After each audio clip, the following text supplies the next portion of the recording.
ভাই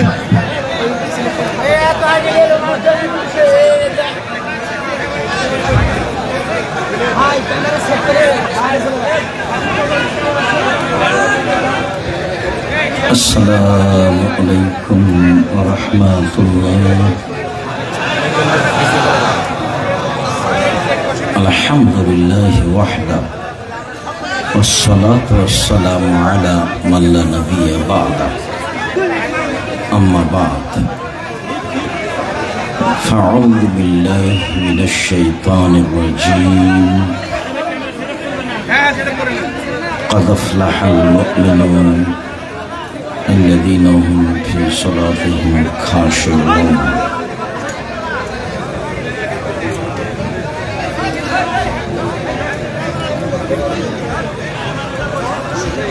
عن أبي هريرة رضي الله تعالى عنه قال قال رسول الله صلى الله عليه وسلم إن الشيطان يعقد على كافية الرأس أحدكم ثلاث عقد ويضرب على كل عقدة ويقول عليك ليل طويل فارقد إلى آخر الحديث رواه البخاري মুসলিম। সম্মানিত দিনী ভাই বোন, প্রশংসা আল্লাহর জন্য, শান্তি অবতীর্ণ হোক আল্লাহ রাসূলের উপর সাল্লাল্লাহু আলাইহি ওয়াসাল্লাম। আজকের দিনই বৈঠকে সংক্ষিপ্ত সময়ে বক্তব্যের বিষয় রাতের সালাত। রাতের সালাত নিয়ে আমরা এক গুরুত্বপূর্ণ সংক্ষিপ্ত তথ্যবহুল বিবরণের চেষ্টা করব ইনশাআল্লাহ আজিজ। যারা আপনারা মানুষকে সহযোগিতা করছেন তারাই চিল্লাচিল্লি করলে হবে? আপনারা যারা মানুষকে বসার জন্য, চুপ থাকার জন্য অনুরোধ করছেন, আপনারা অন্তত মুখ বন্ধ রাখেন। এমন তো কিছু জটিলতা দেখি না। তোমরা যারা এই যন্ত্রপাতি নিয়ে আছো, তোমরা কত সময় লাগে তোমাদের? সম্মানিত দিনী ভাই বোন, মানুষের জীবনে সবচেয়ে জরুরি কাজ, মানুষ হিসেবে এর চেয়ে জরুরি কাজ মানুষের জীবনে নেই। তা হলো 5 ওয়াক্ত ফরজ সালাত, যার সাথে মানুষের কোনো আপোষ নেই। ফরজ বিধান আরও আছে, যেমন হজ, এতে মানুষের সাথে আপোষ আছে। মানুষ বলতে পারে যে এবছর যাচ্ছি না, সামনেবার যাব, ইনশাল্লাহ সামনেবার যাব, অথচ এটা ফরজ বিধান। তো একটু সুবিধা হলো, তো এবছর হলো না, সামনেবার হবে। যাকাত একটা ফরজ বিধান, 2 মাস আগেই দিয়ে দিতে পারবেন। আচ্ছা ঠিক আছে, হিসাব নিকাশ ঠিক আছে, আমি 1 মাস পরে দেব, দেন। একটা আপোষ হলো। রমজানের সিয়াম, রমজান মাস, আমি এখন অসুস্থ, পরের থাকবো, তো আল্লাহ বলছেন ঠিক আছে, হলো। অথচ ফরজ বিধান। কিন্তু সলাতও ফরজ বিধান, এরকম কোনো সুযোগ নেই, সলাতের সাথে কোনো আপোষ নেই। আপনারা যারা মহিলা পুরুষ, কম বয়সের ছেলে, কম বয়সের মেয়ে, আপনারা এসেছেন, রাস্তাঘাটে আছেন, গল্পে ব্যস্ত আছেন, দোকানপাটে ব্যস্ত আছেন, মানুষকে দিনরাত দেখছি যে হঠাৎ অমুক মারা যাচ্ছে, অমুক মারা যাচ্ছে, জানাজাতে উপস্থিত হচ্ছি, কিন্তু শিক্ষা নিতে পারছি না, অথচ নেওয়া উচিত। আল্লাহ রাসূলকে একদিন জিজ্ঞাসা করা হয়েছিল যে সবচেয়ে বুদ্ধিমান কে, এটাই জিজ্ঞাসা। তো আল্লাহ রাসূল সাল্লাল্লাহু আলাইহি ওয়াসাল্লাম উত্তরে বললেন, আল্লাযী ইয়াযকুরুল মাউতা যে তার মরণকে স্মরণ করতে পারে সেই হলো সবচেয়ে বুদ্ধিমান। তো আমরা তো জানাজায় যাই, কান্নাকাটিও দেখি, কিন্তু মরণকে তো স্মরণ করতে পারি না। আল্লাহ রাসূল আর একটা বলেছেন যে জুরু কবরাকুম, এই ছেলে শরম হয় না কেন তোমার? তুমি ওসব চিল্লাচিল্লি করে কি দেখাতে চাচ্ছ? তোমার একটু শরম বোধ হয় না কেন? যতই কষ্ট হোক তুমি আমাকে দেখতে পাও আর না পাও, কথা শোনো, আমি তো তোমার জন্য এসেছি, আমি তো কোনো স্বার্থ নিয়ে আসি। যে যেখানে আছেন দোকানপাটে লেনদেন বন্ধ করে আপনাদের একটা শরম থাকা দরকার। আজকে জিনিস কিনতে হবে কেন? কই আমরা তো এরকম হাটে বাজারে জিনিস কিনি না, তা তো আছি বেঁচে, হাটে বাজারেই তো যায় না। আমার জীবনে আমি কোনোদিন দোকানেই বসিনি, চায়ের স্টলেই বসিনি, তা আমরা তো বেঁচে আছি। তো আপনারা যে যেখানে আছেন আপোষে কথা বলে পরিবেশ নষ্ট করার চেষ্টা করেন না। সবসময় একটু শরম বোধ করবেন। শরম, লজ্জাবোধ একটা ভিন্ন জিনিস। আল্লাহ রাসূল বলছেন যে ইমানের 17টা ভাগ আছে, তার সবচেয়ে বড় ভাগ হলো লা ইলাহা ইল্লাল্লাহ, এটাই সবচেয়ে বড় ভাগ। আর সবচেয়ে ছোট হলো ইমাতাতুল আযানিত তারিক, রাস্তা থেকে কষ্টদায়ক জিনিস সরিয়ে দেওয়া। রাস্তায় বসা নিষেধ, রাস্তায় দোকানপাট নিষেধ, মিছিল মিটিং রাস্তায় নিষেধ। আল্লাহ রাসূল বলছেন যেখানে রাস্তা নিয়ে গন্ডগোল হবে সেখানে রাস্তা ডবল হবে বাড়িঘর ভেঙে দিয়ে। আল্লাহ রাসূল রাস্তার উপরে যত কঠোর, শরীয়তের আর কোনো জায়গায় তত কঠোর আমার বিদ্যা বুদ্ধিতে ধরা পড়েনি। রাস্তার উপরে আল্লাহ রাসূল যত শক্ত, যত কঠোর।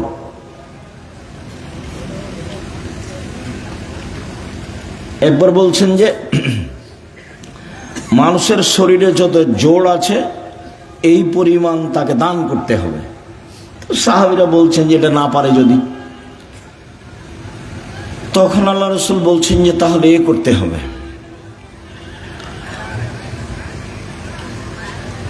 রাস্তা থেকে কষ্টদায়ক জিনিস সরিয়ে দিতে হবে।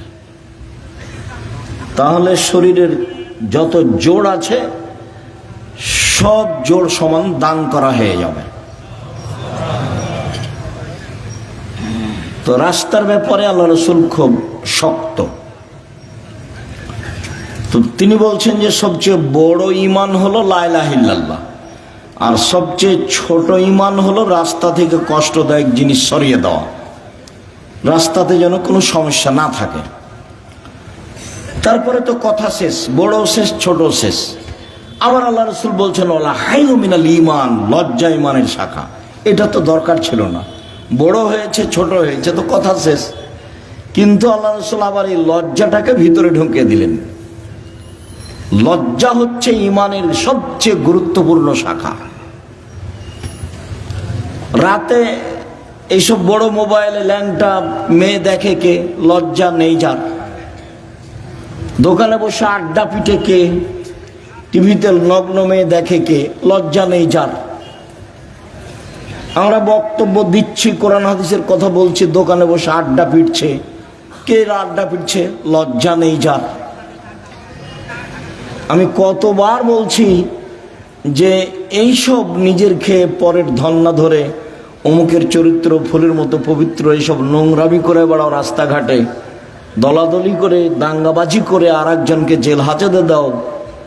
মানুষের তো অবস্থা দেখলেই মানুষ কেমন চরিত্রহীন, মানুষ মানুষের উপরে কি জুলুম করতে পারে। তো এই ফর্মুলাই হচ্ছে জুলুমের, এই ফর্মুলাই হচ্ছে জুলুমের। তুমি এখানে গেলেই চাঁপাইনবাবগঞ্জের ভাষাতে তুমি তো দূরের কথা তোমার বাপকে জুলুম করতে হবে। তার মানে এই পদ্ধতি ভুল। এটা হলো খ্রিস্টান আব্রাহাম লিঙ্কনের কাল্পনিক পদ্ধতি। ওরা এগুলো করে না, ওরা আপনাদেরকে বোকা বানিয়ে দিয়েছে, এগুলো করে বেড়াচ্ছে। আমি বহুদিন বলেছি যে একটা ছেলে মাদ্রাসা লাইনে পড়তে দিয়েছেন, কোরআন হাদিস শিখবে, তো তাকে আবার দাখিল পরীক্ষায় ভালো রেজাল্ট হয়েছে, তো তাকে আপনি আবার কলেজে ভর্তি করলেন কেন? কে খালা বলেছে ভালো রেজাল্ট হয়েছে, তাকে ছেলেটাকে কলেজে ভর্তি না করে কোথায় পড়াচ্ছে? একটা ইঞ্জিনিয়ার হতো, একটা ডাক্তার হতো। খালা এই কথা বলে, মামি এই কথা বলে, চাচা এই কথা বলে, চাচি এই কথা বলে, সবাই এই কথা বলে, তখন ছেলেটাকে স্কুলে দিয়েছে, ডাক্তারি লাইনে পড়ছে।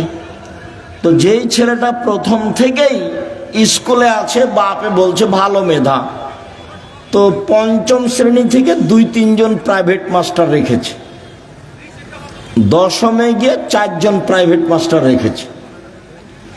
ইন্টার পাস করেছে যখন, তখন বিশ্ববিদ্যালয়ে ভর্তি হওয়ার জন্য সাবজেক্ট প্রতি একটা রেখেছে শিক্ষক। তারপরে বিশ্ববিদ্যালয়ে ভর্তি হয়েছে, তারপরে পড়াশোনার জন্য বাহিরে গেছে, পড়াশোনা করে বাহির থেকে এসেছে, তাই হলো ইঞ্জিনিয়ার। তো ও খালি চুরি করে, ও খালি কি করে?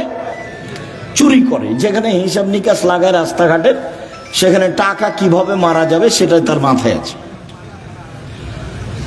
আর লোকে বলছে বড় ডাক্তার। তো যখনই কোনো প্রেসক্রিপশন লেখে কোনো রোগীর, তখন ওই কোম্পানির লিখে যে কোম্পানি তাকে টাকা দিয়েছে। প্রতারক, ধোঁকাবাজ। বহির্বিশ্বে গিয়ে যে ভালো পদে পড়াশোনা করেছে তাকে টয়লেটের সুপার বানিয়েছে বহির্বিশ্বে, ওকে তো বড় চাকরি দিবে না। 200-400 লেবারের দায়িত্ব দিয়েছে, মাসিক বেতন 3 লাখ টাকা। তো এও মনে করলো যে বিদেশে 3 লাখ টাকা বেতন পাই, সুপারের দায়িত্বশীল, সুইপারের দায়িত্বশীল হলে কি হবে? তাই ফলাফল হলো এই। তাহলে বাপে 4 থেকে নিয়ে চিন্তা ভাবনা করেছে বড় ডাক্তার করব, ফলাফল হলো প্রতারক। বাপে বলছে বড় ইঞ্জিনিয়ার বানাবো, ফলাফল হলো চোর। আর মেধা ভালো তাই বিদেশে কিছু করে, তাই হলো যারা সুইপার তাদের লিডার। 50 বছর বাগমারা থানাকে চ্যালেঞ্জ করলাম, 50 বছর বিগত, দেখি কার ছেলে বড় ইঞ্জিনিয়ার কি করেছে জাতির। আগামীকালকে আমার সাথে কথা বলবেন, বিগত 50 বছর থাকলো চ্যালেঞ্জ, 50 বছর বিগত। আপনি বলবেন আমার ছেলে পড়াশোনা করে দেশের এই করেছে, জাতির এই করেছে, জাতির এই করেছে, সব সময় জাতির কল্যাণের জন্য প্রস্তুত আছে, এটা দেখাবেন। তো এই ছেলেটাকে কোরআন হাদিস শিখতে দিয়েছিলেন, তাকে আবার ওখানে দিলেন কেন? এ কি করবে? যাকে সব সময় প্রাইভেটে রেখেছেন সেটাই হলো না, তারই ফলাফল এই। আপনাকে আমি বহুদিন শুনিয়েছি বাগমারার মাটিতে। আপনার ছেলেকে তো আমি খুব ভালোভাবে চিনি। ওই যে সেদিন এসেছিল, প্যান্টটা টাকানোর নিচে ছিল, দাড়ি চাঁচা ছিল, সিগারেট হাতে ছিল, গলায় টাই ছিল, গাড়ি থেকে নামলো, বৌমা একটু পরে নামলো, হালকা হালকা গায়ে কাপড় আছে, নাতনি একটু পরে নামলো, গায়ে কোনো কাপড়ই নাই, গাড়ির পিছন দিকে কুকুর আছে। এই তো আপনার পড়াশোনার ফলাফল। আমি 35 বছর থেকে মাঠে আছি, 90 সাল থেকে এখন পর্যন্ত এদেশের কোনো মানুষ আমাকে ওই ঘরে ঢোকাতে পারেনি যে ঘরে ছবি মূর্তি আছে। আর আমি তো করোনার 5 পয়সা দাম দিইনি। যারা করোনার ওষুধ বের করেছে তারা একদিনও করোনা দেয় না, টিকিট দেয় না ওরা। ও তো আপনাকে বিকলাঙ্গ করার কৌশল। আপনার ছেলে মেয়ে হলে অ্যাডনর্মাল হবে, ওটা তো আসলে ও আপনার ফিলিস্তিনের মানুষ মারে, ও আবার আপনার কল্যাণ চাই। মাথায় কি গোবর আছে? ও আপনার কল্যাণ চাইবে কিভাবে? এটা আপনি কি দিয়ে বুঝলেন? সে আপনার জানের শত্রু, সে আপনার মানের শত্রু, সে আপনার টাকা পয়সার শত্রু, সে আপনার সবকিছুর শত্রু। সে আপনাকে ঔষধ দিয়ে ভালো করে রাখবে, জীবনে কোনোদিন যেন আপনার এই হয় না, সেই হয় না, হেপাটাইটিস হয় না, কি হয় না। এ তো পাগল বানিয়েছে আপনাকে। তাই সব স্কুলের ছেলেকে, স্কুলের মেয়েকে টিকে দিতে হবে, পালাক্রমে এসেছে। কত বুঝাইছে ভালো করে, এইটা নিতে হবে, সেটা নিতে হবে, এটা ভালো সেটা ভালো। বলে কত টাকা বেতন পান আপনি, এত আপনি বলছেন কেন? বলো হিসাব। সম্মানিত দিনী ভাই বোন, মরণকে স্মরণ করতে পারে যে, সে হলো হুঁশিয়ার মানুষ। আল্লাহ রাসূল বললেন যে কবর জিয়ারত করো, তাহলে মরণ স্মরণ হবে। মাঝে মধ্যে কবরের পাশে যেতে হবে, বাপের, মায়ের, আত্মীয় স্বজনের কবরের পাশে গিয়ে হাত তুলে দোয়া করতে হবে এবং ভাবতে হবে আমিও এই কবরের সদস্য। আল্লাহ রাসূল বলছেন কুন ফি দুনিয়া কান্নাকা গরীব, তুমি দুনিয়াতে থাকো, তুমি যেন অপরিচিত, তোমাকে কেউ চিনে না। অত বেশি চিনলে তোমার অহংকার আসতে পারে। আবের সাবেলিন, অথবা তুমি পথিক, রাস্তায় যেতে যেতে গাছের নিচে বসেছো, একটু ক্লান্ত সেই জন্য, তারপরে তুমি হাঁটতে লাগবে, এ হলো দুনিয়া। মিন আহলিল কবরে, অন্যথায় তুমি নিজেকে ভাবো আমি কবরের একজন সদস্য। হাদিস বুখারী মুসলিম। এভাবে মুহাম্মদ সাল্লাল্লাহু আলাইহি ওয়াসাল্লাম বলেন। তো নিজেকে একজন কবরের সদস্য ভেবে যে কয়েকদিন বেঁচে থাকি, মারামারি বাদ দিয়ে, হইচই বাদ দিয়ে, নিজে উপার্জন করে নিজে খাই। বহুদিন বলেছি 4টা জিনিস: 5 ওয়াক্ত সালাত, কোরআন তেলাওয়াত, হালাল রুজি, আড্ডা না পিটা, জান্নাত হবে ইনশাল্লাহ। আড্ডা পিটা চিরদিনের জন্য হারাম। ওই যে দোকানে বসে আড্ডা পিটছেন, এটা হারাম। ওই যে মোবাইল নিয়ে সারাদিন সারা রাত ল্যাংটা বেটি ছেলে দেখছেন, এটা হলো আড্ডা পিটা, এটা হলো হারাম। ওইদিকে তোমার মা দেখে, এদিকে তোমার বাপ দেখে, ওই ঘরে তুমি দেখো, ওই ঘরে তোমার বোন দেখে, তাহলে পুরো বাড়িটা জেনাই সয়লাভ বন্যা। তাহলে চরিত্র কোথায় আছে? এই আবার মোবাইলও ওদেরই, সব ফাংশন তাদের, ওরা বলে বন্ধু। সুদের যত পথ আছে, দুঃখিত সম্মানিত দিনী ভাই বোন, যে যেখানে আছেন, অল্প সময় কথা বলি। আপনার সাথে কিছু গুরুত্বপূর্ণ কথা বলতে এসেছি। মানুষের জীবনে সবচেয়ে জরুরি কাজ 5 ওয়াক্ত সালাত। মানুষের জীবনে জরুরি হিসাবে এর চেয়ে জরুরি কোনো কাজ নেই। সেটা হজ হোক, জাকাত হোক, জমি চাষ হোক, চাকরি হোক, ব্যবসা হোক, বাণিজ্য হোক, হাইকোর্ট হোক, জজ কোর্ট হোক, পৃথিবীর এমন কোনো কাজ নাই যেটা মানুষের জন্য নামাজের সালাতের চেয়ে বেশি জরুরি হতে পারে। এটুকু আপনার বোঝা উচিত। আপনি আমার ভালোবাসায় এসেছেন এখানে, আপনি তো 5 ওয়াক্ত সালাত আদায় করেন না। করা উচিত, করতেই হবে। বহুদিন বলেছি, অজু করে সালাত আদায় করতে হয়, তো পানি নেই, তায়াম্মুম করে করেন। মাটি নেই, তো অজু ছাড়া তায়াম্মুম ছাড়াই সালাত আদায় করেন। কেবলার দিকে মুখ করে সালাত আদায় করতে হয়, কেবলা বোঝা যায় না, কেবলা ছাড়াই করেন। দাঁড়িয়ে সালাত আদায় করতে হয়, দাঁড়িয়ে থাকা যায় না, বসে করেন। বসে থাকা যায় না তো শুয়ে শুয়ে পড়েন। পরিষ্কার কাপড় পরে সালাত আদায় করতে হয়, পরিষ্কার নেই, যাতে পেশাব পায়খানা লেগে আছে সেটা পরেই পড়েন। পরিষ্কার অপরিষ্কার কোনো কাপড়ই নেই, উলঙ্গ অবস্থায় আছি, তো উলঙ্গ অবস্থাতেই পড়েন। গাড়িতে উঠে আছেন, শিকল ধরে আছেন, ঠেল মানে না, গাড়িতে দাঁড়ানো অবস্থায় আছেন, এই অবস্থায় সালাত আদায় করতে হয়। যুদ্ধের সালাতগুলো এসেছে যে একটা নিয়ম এসেছে যে একদল শত্রুর মোকাবেলা আছে আর একদল এখানে সালাত আদায় করছে। 1 রেখাত এরা, 1 রেখাত ওরা, রাসূলের 2 রেখাত, তারপর ওরা নিজে নিজে 1 রেখাত পরে শেষ করলো। আর একটা এসেছে শত্রুর মুখে দাঁড়িয়ে আছে, এভাবে সালাত আদায় করছে, শত্রুর মুখের উপর আছে, এভাবেই সালাত আদায় করছে। তো রাসূল সাল্লাল্লাহু আলাইহি ওয়াসাল্লাম সালাতের উপরে এত সোচ্চার ছিলেন, যেই সালাত আমার আর আপনার ছেলে মেয়ের কোনো হিসাবে নেই। খাচ্ছে, পেশাব করছে, পায়খানা করছে, দিন কাটছে পশু প্রাণীর মতো, গরু ছাগলের মতো। আর দল করার ব্যাপারে ঠিকই আছে, আর মানুষের বদনাম আর গীবত করার ব্যাপারে, বিরোধিতা করার ব্যাপারে, শত্রুতা করার ব্যাপারে ঠিকই আছে। কত সুন্দর করে ছবি দিয়ে রাস্তাঘাটে তুলে রেখেছে, কি যে দেখাইতে চাচ্ছে।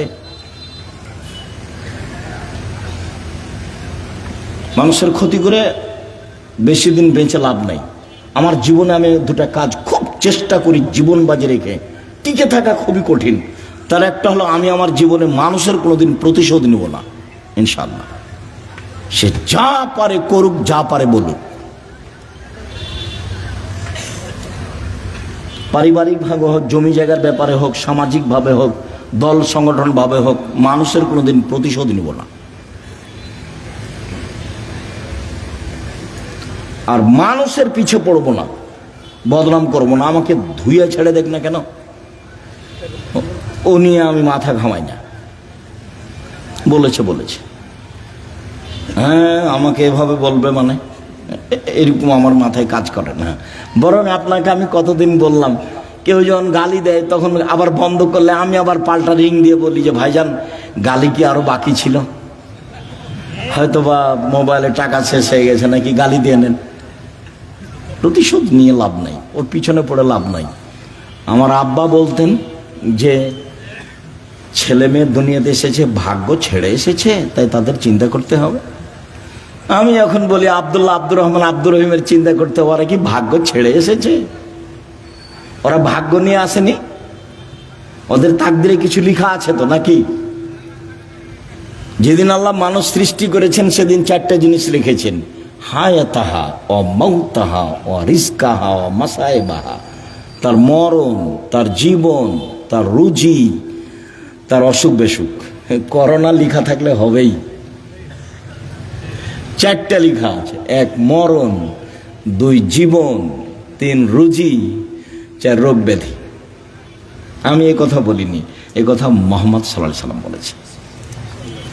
এটা আমার ব্যক্তিগত কোনো স্বাধীনতা নাই এখানে, এটাকে আমি বিশ্বাস করি এবং খুব শক্তভাবে বিশ্বাস করি। ঢাকাতে এক লোক করোনা হয়েছে, তো আমি দেখবো আর গায়ে হাতে একটু দোয়া করব। তো আর ছেলে মেয়ে সবাই আছে, খালি আমাকে অনুরোধ করছে যে ওস্তাদজি আপনি ভিতরে আসেন না, ওস্তাদজি আপনি ভিতরে আসেন না, আপনি আমার আব্বার জন্য বাহির থেকে দূর করেন, দোয়া করেন। বলছি আমি তো আমার অন্তর তো ধাক্কা খাই না যে তোমার বাপের গায়ে হাত লাগালে আমাকে করোনা ধরবে। ধরেও যদি, তা আমি বলবো না যে এই কারণে ধরেছে, আমি বলবো ওই যে লেখা ছিল সেই জন্য ধরেছে। না, আমি এত তাড়াতাড়ি পরিবর্তন হতে চাই না, মাস্ক দিয়ে ভাগ্য বাড়াতে রাজি নই, এটা করতে রাজি নই। শুনুন, 5 ওয়াক্ত সালাত আদায় করতেই হবে আপনাকে। আজকের জরুরি কথা আপনার সাথে, মানুষের জীবনে কিছু চাওয়া পাওয়া আছে। মানুষ বেঁচে থাকলে সমস্যা নেমে আসে, মামলা মোকদ্দমা হয়, জমি জায়গা লাগে, বাড়ি ঘর লাগে, কিছু লাগে মানুষকে। তো মানুষ আল্লাহকে বলতে শিখুক। কাকে বলতে শিখবে? আল্লাহকে। ও পারে, আরো যা করে তাকে কেউ ঠেকাতে পারে না, আরো ঠেকিয়ে দিলে কেউ করতে পারে না। আমার কাছে যে কত প্রমাণ আছে, মাঝে মধ্যে বলি না, 2013 সালের 24শে আগস্ট রোজ মঙ্গলবার সকাল 11টার সময় হাঁটাবো, বীরহাটাবো, রূপগঞ্জ, নারায়ণগঞ্জ, ঢাকায় বলেছিলাম আমার হাতে টাকা নাই, এ কথা সত্য, এখানে প্রতিষ্ঠান গড়বে, এ কথা সত্য, ইনশাল্লাহ গড়বেই গড়বে। প্রতিষ্ঠানটা প্রায় এখন 100 বিঘা জমির উপরে, 100 বিঘা। 2016 সালের 17 ফেব্রুয়ারি রোজ বুধবার বিকাল 4টা 4:30টার সময় বলেছিলাম এই ডাঙ্গিপাড়ায়, সেই প্রতিষ্ঠান এখন প্রায় 50 বিঘার উপরে অবস্থান করে, 50 বিঘা। এবছরের জানুয়ারিতে ছাত্র ছিল 2200,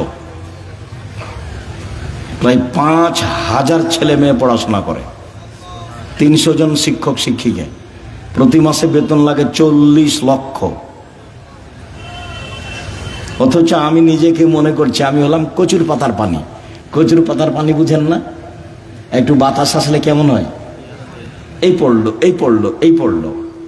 মানে আমি ভিত্তি দিয়ে, বংশ দিয়ে, নিজের ব্যবসা দিয়ে, ক্ষমতা দিয়ে জামিয়া সালাফিয়া চালাই না। চলে কিভাবে আমি নিজেই বুঝতে পারি না, তা আমার আবার ক্ষমতা কি? সম্মানিত দিনী ভাই বোন, 6-7 নভেম্বরে আছে, একদিনের ভালোবাসা গড়াইন না, নইলে আমি তখন আর আসতে চাইব না। মাঝে মধ্যে যাবেন, ভালোবাসা গড়াবেন, পত্রিকা নেবেন। আপনার টাকা দিয়ে এতগুলো পত্রিকা ছাপে, কত জানো? প্রায় 16,000 পত্রিকা ছাপে, আল ইতেসাম পত্রিকা। তা আপনি মনে করেন না যে আমার টাকা দিয়ে ছাপাই, আপনার টাকা দিয়েই ছাপাই। তাহলে আব্দুল রাজ্জাক সাহেব কই, আমার বাঘ মারা বাড়ি, আমি তো কোনোদিন টাকা দিইনি। তা আপনি দেননি, কেউ দেয় না, এটা হয় কিভাবে? প্রায় 500-র অধিক এতিম এবং অসহায় মানুষ আছে, তাদের রুজি হয় কিভাবে? কেউ দেয়, নাহলে কিভাবে হয়? ওখানে কি মারিয়ামের মতো আল্লাহ দিয়ে যায়, জিবরাইল দিয়ে? মারিয়ামের খালু জাকারিয়া বলছে, মারিয়াম এ কি ফল? অসময়ের ফল যে শীতের দিনে রাজশাহীর ফজলি আম, ফজলি আম ছিল না, এমনি বলছি শীতের দিনে অসময়ের ফল। তখন মারিয়াম বলছেন, হাযা মিন ইনদিল্লাহ, এগুলো কোথা থেকে এসেছে? আল্লাহর পক্ষ থেকে এসেছে। এমন তো আর এখন নয়, মানুষই দেয়। এত বড় প্রতিষ্ঠান মানুষের সহযোগিতাই চলে। অবশ্যই যাবেন 6 তারিখ 7 তারিখে, দেশ বিদেশের আলেম ওলামা থাকবেন। আর ইবতেসাম এলাহি জহির, এহসান এলাহি জহির পাকিস্তানের ছেলে, ইবতেসাম এলাহি জহির থাকবেন। আরও কে থাকবেন আমি এটা জানি। সম্মানিত দিনী ভাই বোন, রাতের সালাত, রাসূল সাল্লাল্লাহু আলাইহি সাল্লাম বলেন, ইন্না শায়তান ইয়াকিদু আলা রাসিয়াতে আলা কাফিয়াতে রাস আহাদিকুম। যখন তোমাদের কোনো ব্যক্তি রাতে ঘুমায়, তখন শয়তান তার মাথায় চুলে গিরা লাগায়, 3টা গিরা লাগায়, চুল থাক আর না থাক, চুলে গিরা লাগায়। এজরবু আলা উকদাতিন, ওই গিরার উপর এভাবে হাত দিয়ে থাবা মারে আর বলে, উরকো ঘুমাও, লাইলন তবিল, রাত লম্বা, রাত লম্বা, ঘুমাও, রাত লম্বা। এভাবে শয়তান এরকম করে। ফাইনিস্তাই কাজা আহাদকুম, তোমাদের ব্যক্তি যদি এখন কেউ ঘুম থেকে উঠে যায়, জেগে যায়, যাকার আল্লাহ, তারপর বলে আলহামদুলিল্লাহিল্লাযী আহয়ানা বাদা মা মাতানা ওয়া ইলাইহিন নুশুর, ওই আল্লাহর প্রশংসা যে আল্লাহ আমাকে মরণ দেওয়ার পরে জীবন দিল। একটু আগে মরণ দিয়েছিল, এখন আবার কি করলো? জীবন দিল, ওরই আমি প্রশংসা করছি। এইটুকু বললেই একটা গিরা খুলে যাবে।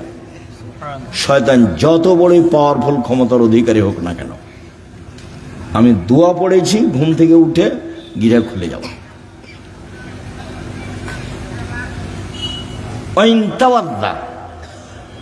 ইনহাল্লা তোকদা, তারপরে যদি অজু করে তা আর একটা গিরা খুলে যাবে। ওয়াইন সল্লা ইনহাল্লাত ওকদা, যদি সলাত আদায় করে তাহলে আর একটা খুলে যাবে। ফাসবাহা নাশিতান তাইয়িবান নাফসে, এখন এই লোকটা সকাল করবে খুব উৎফুল্ল মনে, হাসি খুশি মুখে, উৎফুল্ল মনে, হাসি খুশি মনে, দেখতে ভালো লাগবে, কাজ করতে ভালো লাগবে, প্রশান্তির সাথে সকাল করবে। ওয়াইল্লা, এমনটা যদি না হয়, আসবাহা খাবিসান নাফসে কাসলানা, তাহলে ও সকাল করবে কেমন কেমন মুখে, বিবর্ণ মুখে, কেমন কেমন মুখে, ঘৃণিত মুখে, অলস চেহারায়। 7-8টার দিকে উঠবে, মুখটা দেখে কেমন কেমন লাগবে। কেন? শয়তানের মুখে পেশাব করে দিয়েছে, কানে পেশাব করে দিয়েছে। শয়তানের ক্ষমতা খুব বেশি, ক্ষমতা এত বেশি ক্ষমতা।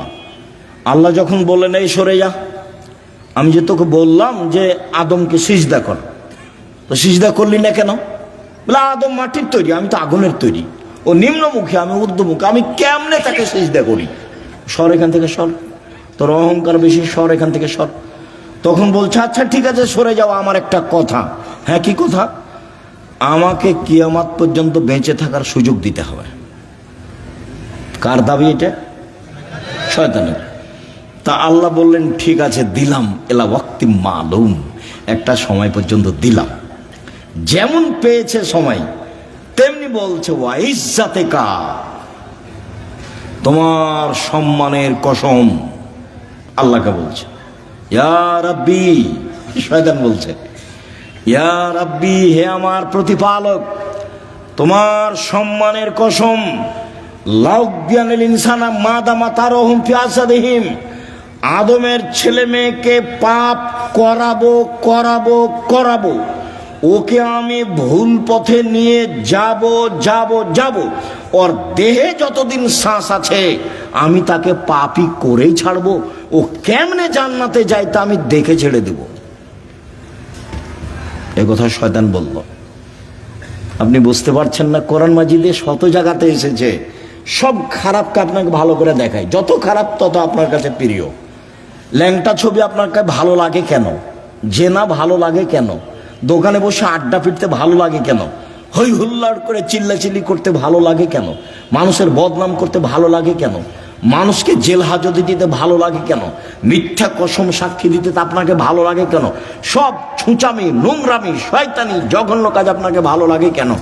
সব শয়তান আপনার মাথায় সারাদিন পাকায়, সেজন্য ভালো লাগে। তো বলেছে আমি ওকে জাহান্নামে নিয়ে যাব, কেমনে জান্নাতে যাই তা আমি দেখে ছেড়ে দেবো। এটা আল্লাহর সামনে তার কসম, বলছে তোমার ইজ্জতের কসম, আমি ওকে জাহান্নামে নিয়ে যাব, আমি একাই যাব। তাহলে পৃথিবীতে সবচেয়ে বেশি রিক্সে জীবন কাটায় কে বলেন তো? শয়তান। ওর চেয়ে রিক্সে, খুব বেকায়দায়, খুব বিপদগ্রস্ত অবস্থায় আর কেউ নেই শয়তান ছাড়া। আর তার কাজ আবার কমে গেছে। কেন? ইহুদিদের কাছে তার কোনো কাজ নাই। আমাদের চাঁপাইনবাবগঞ্জে বলে শয়তান হলো 14 ইলিমের পড়া, মানে বিদ্যা আছে সব। ইহুদি তো জাহান্নামে যাবেই, তো ওখানে গিয়ে কি করবে? খ্রিস্টান তো জাহান্নামে যাবেই, তো ওখানে গিয়ে কি করবে? হিন্দুরা তো জাহান্নামে যাবেই, তো ওখানে গিয়ে কি করবে? যারা কাদিয়ানি তারা তো গেছে, যারা শিয়া তারা তো গেছে, আকীদায় মাইর খেয়েছে যারা, তারা তো জাহান্নামে যাবে। তো তাহলে শয়তানের কাজ সব জায়গা থেকে ঘুরে এসে যারা কোরআন হাদিস পড়ে, মানতে চায়, সালাত আদায় করতে চায়, এখানে আছে। যারা দিন ধর্মের যত কাছাকাছি, শয়তান সেখানে তত শক্ত। এখন আল্লাহ যদি বলতেন এই শয়তান কিছু করতে পারবি না, যা কিছু করতে পারবি না, তাহলে খুব ভালো হতো।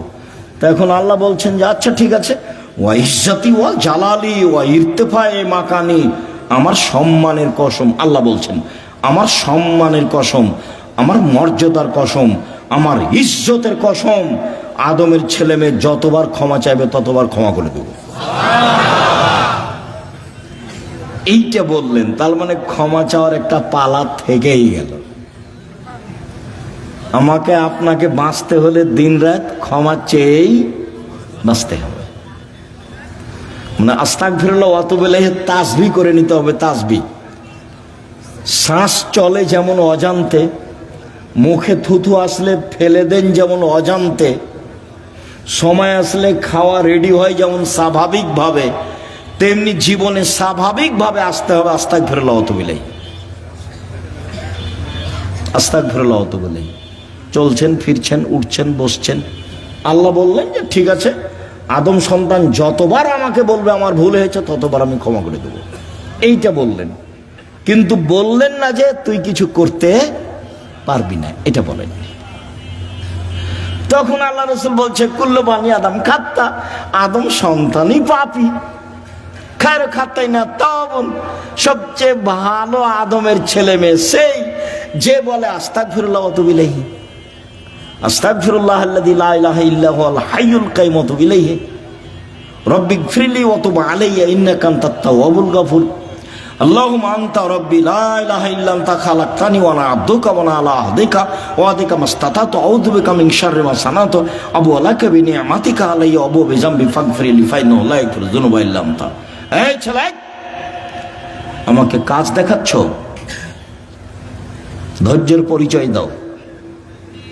আমাদের এখানে কোনো কেচ্ছা কাহিনী নেই, নির্বাচনও আসেনি, অল্পক্ষণ ধৈর্যের পরিচয় দিবেন, কাজ দেখায়েন না, যেটা আমি পছন্দ করি না। আমি আপনার জন্য এসেছি। আমি আব্দুর রাজ্জাক বিন ইউসুফ, আপনি আমাকে টাকা দিয়ে নিয়ে এসেছেন এমনটা মাথায় থাকলে ভুল হয়েছে। সম্মানিত দিনী ভাই বোন, যদি রাতে না উঠে তাহলে শয়তান তার মুখে কানে পেশাব করে।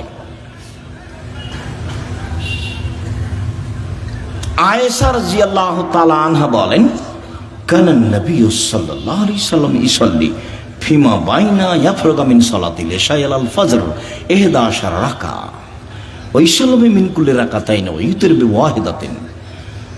এশার পর থেকে নিয়ে ফজর পর্যন্ত সময়ে আল্লাহর নবী 11 রাকাত রাতের সালাত আদায় করতেন। 11 রাকাত। কখন থেকে কখন? এশার থেকে নিয়ে ফজর পর্যন্ত। তাহাজ্জুদ পড়ার সময় শুরু হয়ে যায় এশার পর থেকেই ফজর পর্যন্ত সময়। হ্যাঁ, রাত 3 ভাগের 2 ভাগ পার হওয়ার পরে মানুষ পড়ুক, এটা সবচেয়ে উত্তম। কিন্তু সময় শুরু হয়ে যায় কখন থেকে? এশার পর থেকে না ফজর আযান পর্যন্ত। আল্লাহর নবী 2 রাকাতের পরে সালাম ফিরতেন, 2 রাকাত পড়ে সালাম ফিরতেন, 2 রাকাত পড়ে সালাম ফিরতেন। 1 রাকাত বিতির পড়তেন। 1 রাকাতের হাদিস অনেক বেশি। আপনার জন্য বইটা লিখেছিলাম, রাসূল সাল্লাল্লাহু আলাইহি ওয়াসাল্লামের সালাত বনাম প্রচলিত সালাত। আপনি নিয়ে পড়েন কিনা সেটা আমি জানি না। কৃপণতা দেখায়েন না, ফল ভালো হবে না। 16,000 পত্রিকা ছাপানো হয়, ওটা নয়, ওখানে টাকসাল নাই, ওখানে সব কিছু মেশিন দেওয়া হয় না। মানুষ আছে, কর্মচারী আছে, টাকা খরচ করেন আপনি। অতএব আপনি পড়বেন। 50টা প্রশ্নের উত্তর আছে। আমি পরিশ্রম করি আপনার জন্য দিন রাত। আলেম ওলামা আছে, প্রেস আছে, টাকা পয়সা খরচ হয়। এমনি অনেক বই আছে, তার মধ্যে আল ইতিসাম পত্রিকা, জামিয়া সালাফের মুখপাত্র পত্রিকা। 20, 25, 30 টাকা আপনার কাছে ভারী হোক, এটা আমি চাই না, এটা আমি কামনা করিনি। আমি মনে করছি বই কিনবেন, পড়বেন, বন্ধু বান্ধব, আত্মীয় স্বজন, খালা ফুফু সবকে দিবেন, যারা আছে আত্মীয় স্বজন তাদেরকে দিবেন। যে আব্দুর রাজ্জাক সাহেব সালাতের পর বইটা লিখেছেন, দেখেন তো, 1 রাকাত বেতের, 3 রাকাতের হাদিস বুখারী মুসলিম, 5 রাকাতের হাদিস বুখারী মুসলিম, সব একটানা। 3 রাকাত একটানা, 5 রাকাত একটানা। বিকল্প কি সেটা আপনাকে আমি বলতে চাইনি। আমি আপনাকে বলতে চাইছি বুখারী মুসলিমের হাদিস এইভাবে। বুঝাতে পারিনি মনে হয়।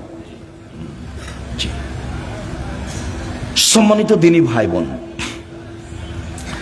উমামা বাহেলী রাদিয়াল্লাহু তাআলা আনহু বলেন, রাসূল সাল্লাল্লাহু আলাইহি সাল্লাম বলেছেন, আলাইকুম বিকিয়ামিল লাইল, পৃথিবীর মানুষ তোমাদের রাতে সালাত আদায় করা জরুরি। আল্লাহ নবী বলছেন, আমি বলিনি এই কথা। পৃথিবীর মানুষ, মহিলা পুরুষ, তোমাদের রাতে সালাত আদায় করা জরুরি। কেন? হুয়া কুরবাতুন লাকুম ইলা রাব্বিকুম, রাতে সালাত আদায় করলে তোমরা তোমাদের প্রতিপালকের নিকটে হতে পারো। রাতে সালাত আদায় করলে তোমরা তোমাদের প্রতিপালকের নিকটে হতে পারো। 2, মুকাফফিরাতুন লিসায়াত, রাতে সালাত আদায় করলে পাপ মিটে যায়। 3, মানহাতুন আনিল ইসম, রাতে সালাত আদায় করলে আপনার থেকে পাপ দূরে সরে যায়। যারা খুব চেষ্টা করছে পাপ ঠেকাতে পারছে না, আব্দুর রাজ্জাক বিন ইউসুফের বক্তব্য শুনে কতবার যে কান ধরে কসম করলো আর কোনোদিন কোনো মেয়ের সাথে কথা বলবো না, কিন্তু টিকতে পারে না। 2 মাস 4 মাস পরে কথা বলে। বিড়ি সিগারেট খাবো না, তো 2 দিন 4 দিন পরে আবার শুরু করে। দোকানে বসে আড্ডা পিটবো না, সপ্তাহ পার হয়নি, পরের দিন দেখছে দোকানের সামনে বসে আছে। তাহলে বুদ্ধি কি? বহু ছেলে, বহু লোক বলে আমাকে, আব্দুর রাজ্জাক সাহেব টিকতে পারি না, কোনো পথ আছে? ভাইজান, আমি তো আর কোনো জাদুমন্ত্র দিতে পারছি না, পথ এটাই। তাহলে রাতে উঠে 2 রাকাত সালাত আদায় করে আল্লাহকে বলেন। যদি মনে করেন যে এখনই বন্ধ করে, তাহলে এভাবে উঠাবেন। আর যদি বলো বন্ধ করেন, তাহলে এভাবে উঠাবেন। চাপ দিয়ে বলতে হবে, বন্ধ করতেই হবে। বন্ধ করবো না মানে করতেই হবে। তুমি তো পারো, তুমি তো এমন সত্তা নও যে পারবা না, তবু আমি বলছি। তার নাম হলো আজিজ, ওর নাম পরাক্রমশালী। ওর নাম কি? আজিজ, পরাক্রমশালী। তাকে কেউ ঠেকাতে পারে না। কাদির, সবকিছু করতে পারে। তো সবই যে পারো, আমি বলছি আমি একটা মানুষ, আমি পাপ করতে চাই না। তুমি বন্ধ করবা না কেন? তুমি শক্তি দিয়ে বন্ধ করে দাও। আপনি খুব চাপ দিয়ে বলবেন, হাত তুলে বলবেন, খুব বিনয়ের সাথে কান্নাকাটি করে চাপ দিবেন, বন্ধ হবে ইনশাল্লাহ, হবেই। রাতে সালাত আদায় করলে 3টে। আমর ইবনে আব্বাস রাদিয়াল্লাহু তাআলা আনহু বলেন, রাসূল সাল্লাল্লাহু আলাইহি সাল্লাম বলেছেন, আকরাবু মা ইয়াকুনু রাব্বু ইলাল আবদে ফিল লাইলিল আখির। রাত যখন 3 ভাগের 2 ভাগ পার হয়ে যায়, তখন আল্লাহ সবচেয়ে মানুষের নিকটে হয়ে যায়। রাতের 3 ভাগের 2 ভাগ পার হয়ে গেলে আল্লাহ মানুষের নিকটে হয়ে যান। এই শোনো আমর ইবনে আবাসা, তুমি যদি হতে চাও, এই সময়ে যারা আল্লাহকে ডাকে তাদের অন্তর্ভুক্ত হও। হও না, হও, তুমি চেষ্টা করো, তুমিও হয়ে যাও, পারলে হও। এই কথা রাসূল সাল্লাল্লাহু আলাইহি ওয়াসাল্লাম বলেন। আবু হুরায়রা রাদিয়াল্লাহু তাআলা আনহু বলেন, রাসূল সাল্লাল্লাহু আলাইহি সাল্লাম বলেছেন, এনজিলু রাব্বুনা তাআলা ইলা সামাই দুনিয়া হিনা ইয়াবকা সুলুসুল লাইলিল আখিরা।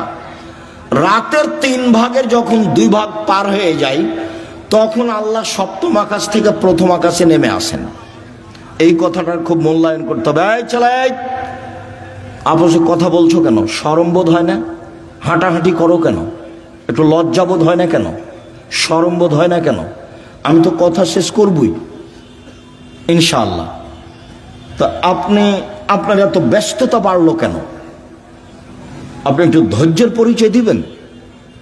রাতের 3 ভাগের 2 ভাগ পার হলে আল্লাহ সপ্তম আকাশ থেকে প্রথম আকাশে নেমে আসেন।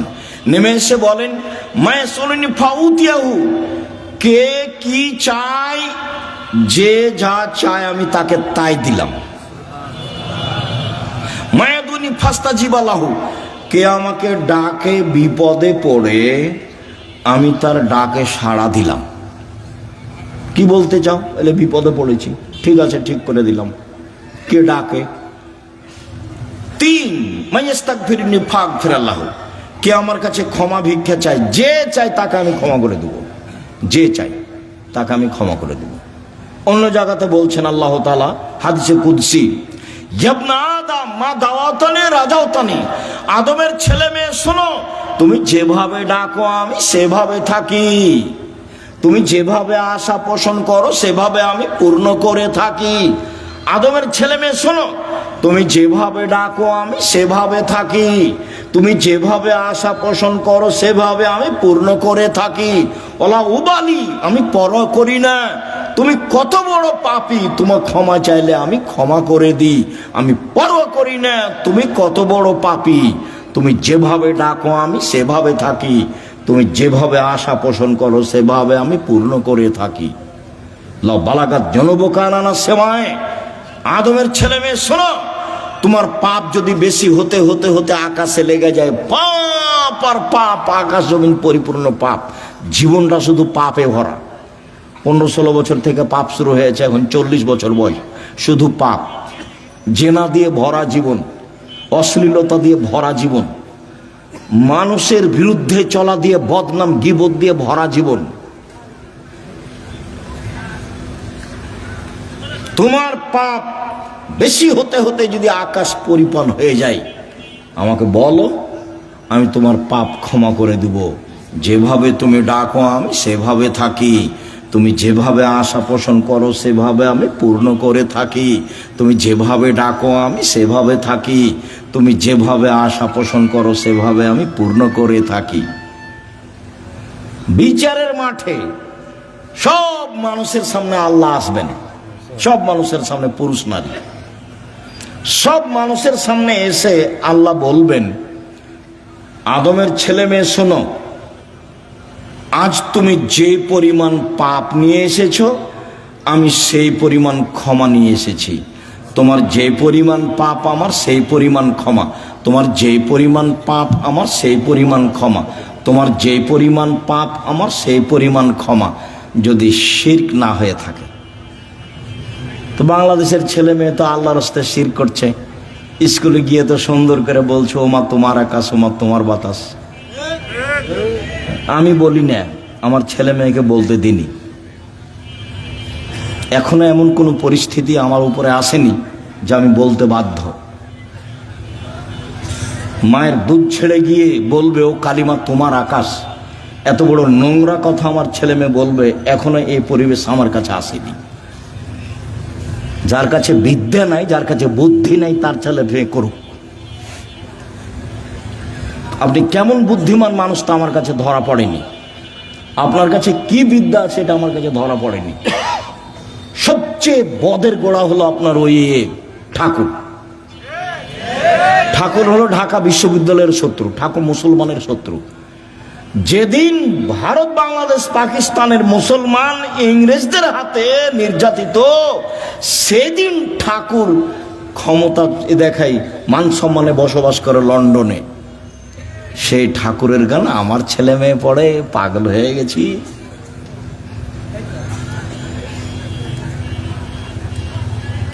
এ তো অবাক হয়ে গেল। এই তো নিজের ঘরের ওই কি বলছে গো, ব্রয়লার মুরগি জ্বালিয়ে দিয়ে ইন্ডিয়া থেকে মুরগি নিয়ে আসতে হবে। মানে মাথায় গোবর আছে।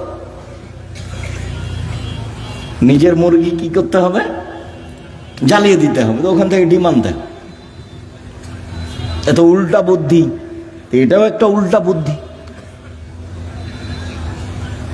চেষ্টা করো না কেন? কই বাগমানের ছেলে মেয়ে নাকি জেনারেল লাইনে পড়ে ইঞ্জিনিয়ার হয়ে বড় ডাক্তার হয়ে জাতির উপকার করেছে। কোথায় উপকার করেছে? পুঠিয়া থানা না? তো পুঠিয়া থানার ছেলে মেয়েরা খুব ভালো পড়াশোনা করেছে, অনেক কিছু করেছে। আমি তো বলছি প্রায় 30 বছর থেকে, আমি তো 30 বছরের ওই সেই কত বালানগরে এসেছিলাম বহুদিন আগে, সেদিন আমি বলেছি তোর বাপের আকাশ। সব সময় বলছি, আমি তো ঘৃণা জানাই। সম্মানিত দিনী ভাই বোন, রাতে উঠে আল্লাহকে কিছু বলতে হবে। আল্লাহ আমার আর আপনার কথা শোনার জন্য প্রতীক্ষমান। আল্লাহ নেমে আসেন আমার কথা শোনার জন্য, আর আমি ঘুমিয়ে থাকি, তাহলে এটা কেমন হলো? বুঝাতে পারলাম না কথা মনে হয়। আল্লাহ নেমে আসেন আমার জন্য, আর আমি কি করি? ঘুমিয়ে থাকি। একটা কথা মধ্যে মনে রাখিয়েন, আমি ঘুমিয়ে থাকি এর অর্থ এই নয় যে সবাই ঘুমিয়ে থাকে। সবাই ঘুমিয়ে থাকে না। কেউ না কেউ আল্লাহকে বলে যে ঠিক আছে তাহলে আমাকে এটা করে দাও, ঠিক আছে তাহলে এটা আমাকে করে দাও, এভাবে বলে। আমর ইবনে আস রাদিয়াল্লাহু তাআলা আনহু বলেন, রাসূল সাল্লাল্লাহু আলাইহি সাল্লাম বলেছেন, মান কামা বিআসরি আয়া লাম ইগফাল মিনাল গাফিলিন। কেউ যদি রাতে উঠে 10টা আয়াত পড়ে, 10টা, তাহলে সে গাফেল নয়, এটা লিখে দেওয়া হবে। 2, মান কামা বে মিআয়া কুতিবা মিনাল কানিতিন। কেউ যদি 100 আয়াত পড়ে রাতে উঠে সলাতে, 100 আয়াত, তাহলেও পরহেজগার মানুষের অন্তর্ভুক্ত লিখে দেওয়া হবে। ওমান কামা বে আলফি আয়া, কেউ যদি রাতে 1000 আয়াত পড়ে কুতিবা মিনাল মুকান্তিরিন, তাহলে পৃথিবীতে সর্বোচ্চ মর্যাদার অধিকারী যারা, তাদের সাথে এও বড় বড় মর্যাদার অধিকারী। ইব্রাহিম আলাইহিস সালাম এরকম যারা বড় বড় মর্যাদার অধিকারী, আপনি যদি রাতে 1000 আয়াত পড়েন, যদি এটা ভারী, তো 100 আয়াত তো পারবো, 10 আয়াত তো পারবো।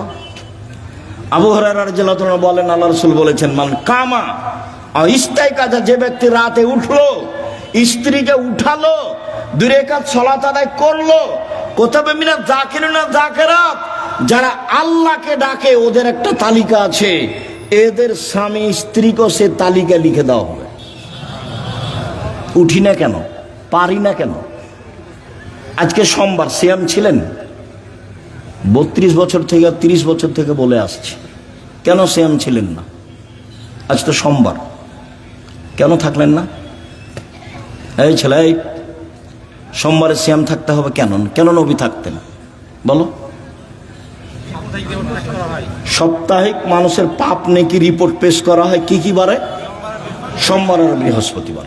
তা আমাদের নবী বলছেন যে আমি ভালোবাসি আমার রিপোর্টটা দেখার সময় আল্লাহ দেখুক যে সিয়াম অবস্থায়। নেও নেও আমার রিপোর্ট নেও, সিয়াম অবস্থায় নেও। তো মুহাম্মদ সাল্লাল্লাহু আলাইহি সাল্লাম চাইতেন তার রিপোর্টটা আল্লাহর কাছে পেশ করার সময় কি অবস্থায় দেখাতে চাইতেন? সিয়াম অবস্থায়। তা আপনি চান না কেন? মুরব্বী ভাইজান, আপনি সিয়াম ছিলেন আজকে? চুপ হয়ে যাচ্ছেন কেন? এই কি সুলি ফাঁসি নাকি?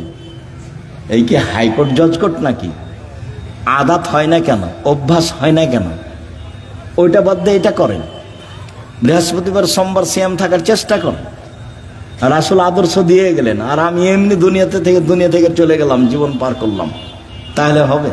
তাহলে হবে না।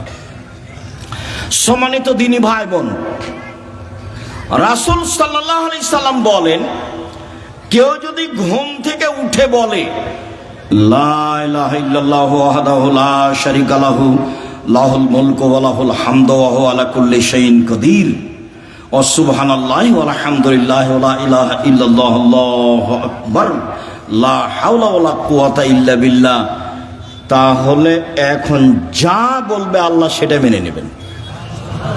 যেটা বলবেন সেটাই শুনবেন, যেটা বলবেন সেটাই শুনবেন। ঘুম থেকে উঠে এই দোয়াটা পড়তে হবে, লা ইলাহা ইল্লাল্লাহু ওয়াহদাহু লা শারীকা লাহু লাহুল মুলকু ওয়া লাহুল হামদু ওয়া হুয়া আলা কুল্লি শাইইন কাদির ওয়া সুবহানাল্লাহি ওয়া আলহামদুলিল্লাহি ওয়া লা ইলাহা ইল্লাল্লাহু আকবার ওয়া লা হাওলা ওয়া লা কুওয়াতা ইল্লা বিল্লাহ। অবশ্য জাবের রাদিয়াল্লাহু তাআলা আনহু বলেন, আল্লাহর নবী বলেছেন, মা মিন মুসলিমিন ইয়াবিতু আলা যিকরিল্লাহি তাহিরান, কেউ যদি ওযু করে ঘুমায়, দোয়া পড়ে ঘুমায়, ওযু করে ঘুমায়, দোয়া পড়ে ঘুমায়, এখন ঘুম থেকে উঠে আল্লাহর কাছে যা চাইবে সেটা দিয়ে দিবেন। মায়াসআলু মিন খাইরিন মিন আমরি দুনিয়া ওয়াল আখিরা, ইহকাল পরকালের যেটা চাইবেন সেটা দিয়ে দিবেন, যেটা চাইবেন সেটা দিয়ে দিবেন। এই কথাটা লাগানো আছে ওযু করে ঘুমাতে হবে। কি করে ঘুমাতে হবে? ওযু করে ঘুমাতে হবে। জি উপস্থিত দিনী মুসলিম বোন, বুঝতে পারছেন কিছু? না হইচই করে এসেছেন আর হইচই করে যাচ্ছেন? কিছু আল্লাহকে ডাকতে শিখুন, বলতে শিখুন। আল্লাহ রাসূল বলছেন যে কুরাইশদের মহিলারা সবচেয়ে উত্তম। কেন? দুইটা কাজে তারা বেশি আগ্রহী, যত্নবান। এক, নিজের ছেলেকে লালন পালনে তারা খুব যত্নবান, এই জন্য সবচেয়ে ভালো। দুই, স্বামীর সম্পদকে হেফাজতে খুব সতর্ক, এই জন্য ভালো। আল্লাহ রাসূল বললেন যে একজন মহিলা ভালো হতে পারে তার দুইটা গুণে। এক, বাচ্চাকে ভালোভাবে লালন পালন করে। দুই, স্বামীর অর্থ সম্পদকে ভালোভাবে দেখাশোনা করে, নষ্ট করে না। যখন আল্লাহ রাসূল বলেন খায়রুন নিসায়ে, সবচেয়ে উত্তম নারী কে? এক, স্বামীর সাথে কথা বললে হাসি মুখে বলে। দুই, স্বামী আদেশ করলে পালন করে। তিন, স্বামী যখন বাড়িতে থাকে না তখন নিজেকে হেফাজতে রাখে আর স্বামীর অর্থ সম্পদ হেফাজতে রাখে। ভালো না। কিভাবে সংসার করেন জানা নাই। আপনার জীবনে আমার পক্ষ থেকে দুইটা উপদেশ থাকছে। একটা হলো স্বামীর সামনে অভিমান করবেন না। অভিমান নেই, অভিমান বলে কোনো জিনিসই নেই। অভিমান করলেই শয়তান আপনার ক্ষতি করবে। অভিমান কি? অভিমান আমাকে স্বপ্নপুরী দেখাতে নিয়ে গেল না, অভিমান কি নাটোরের রাজবাড়িটা আমাকে একদিন দেখতে নিয়ে গেল না? অভিমান কি এই কুরবানিতে একটা শাড়ি দিলা না? এগুলো অভিমান। অভিমান করলেই শয়তান সুযোগ পায়।